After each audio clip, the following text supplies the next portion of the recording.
صاحب ویسے آپ لوگ پنڈی تک ہی لانگ مارچ ہوگا, اسلام آباد تک بھی جا سکتے ہیں آپ لوگ, تو صرف لانگ مارچ ہوگا یا دھرنا بھی ہوگا؟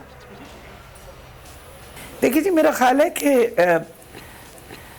اس وقت تو جو آپ لوگوں کو اطلاع دی گئی ہے پارٹی کی طرف سے, وہ یہی اطلاع دی گئی ہے کہ ہم سارے راولپنڈی پہنچے 26 تاریخ کو, اور انشاءاللہ ہم لاہور سے صبح 7:30 بجے چلیں گے, اور امید ہے ہمیں 1 بجے کے قریب ہم انشاءاللہ راولپنڈی پہنچیں گے.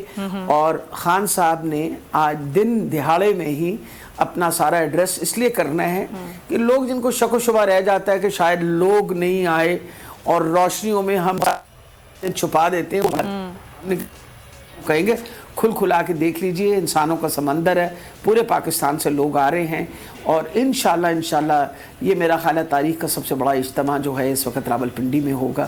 اور ایک دفعہ یہ جو بیٹھی ہوئی ہے یہ امپورٹڈ حکومت, اس کو پتہ چل جائے گا کہ پاکستان کی عوام کہاں کھڑی ہے.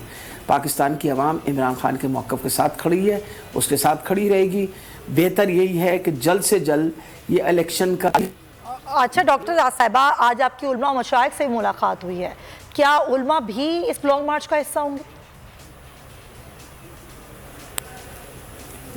جی بالکل, علماء اکرام سے اور ان سب سے مشائخ سے جو ملاقات ہوئی ہے, انہوں نے باقاعدہ اناؤنس کی ہے کہ ہم سب کے ساتھ عمران خان کے ساتھ ہیں اور اس لانگ مارچ کے اندر اپنی پوری بھرپور شمولیت کریں گے. کیونکہ وہ کہتے ہیں کہ یہ پہلی دفعہ ہوا ہے کہ پاکستان کے اندر ایک ایسا لیڈر آیا ہے جو کلمہ حق کی بات کرتا ہے, لا الہ الا اللہ محمد رسول اللہ کی بات کرتا ہے, اور جو کہتا ہے کہ سیرت النبی جو ہے وہ پڑھائی جائے, ہر بچے کو پتہ ہونا چاہیے.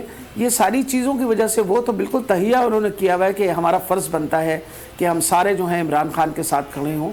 کیونکہ اگر ہم حقیقی آزادی چاہتے ہیں تو ہمیشہ یاد رکھیے کہ جس طرح عمران خان صاحب نے بار بار حدیث بتائی ہے اور کہ قول علیہ ہے کہ کفر کا نظام چل سکتا ہے لیکن ظلم کا نظام نہیں چل سکتا, تو یہ ظلم کا نظام تو بالکل ہرگز نہیں ہم چلنے دیں گے.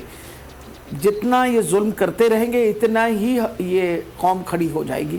آپ دیکھیے ارشد شریف کے ساتھ کیا ہوا, اس کے بعد اعظم سواتی صاحب کے ساتھ کیا ہوا, خان صاحب کی پر گولی چلی, اور ہمارے کہنے کے باوجود, بار بار کہنے کے باوجود کہ بھئی یہ 3 لوگ ملوث ہیں اس کے اندر شہباز شریف ملوث ہے, اس کے اندر ناران ثناء اللہ ملوث ہے, اور اب تو بار بار ہر طرف سے یہی خبریں آ رہی ہیں کہ ان لوگوں نے خود ساروں نے مل ملا کے یہ ساری یہ کانسپریسی کی. تو میرا خیال ہے کہ خان صاحب کا ٹھیک ہے, بہت شکریہ یاسمین راشد صاحبہ, بہت شکریہ آپ کے وقت کا. بول جو کہ حقیقی صحافت کے سفر پہ گامزن ہے, بول نے بتا دیا ہے کہ کسی قسم کا کوئی دباؤ برداشت نہیں کیا جائے گا.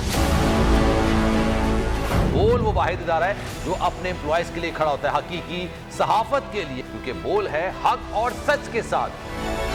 یہ پاکستان میں پہلی دفعہ ہوا ہے کہ بول نیوز نے ریکارڈ بنائے ہیں. آج کے دور میں, ڈیجیٹل میڈیا کے دور میں, آپ کس کس سائٹ کو بلاک کریں گے؟ ان کا بس نہیں چل رہا کہ ہر اس آواز کو بند کر دیں جو سوچ تھوڑی سی بھی اختلاف کی گنجائش پیدا کرنے کی کوشش کرے.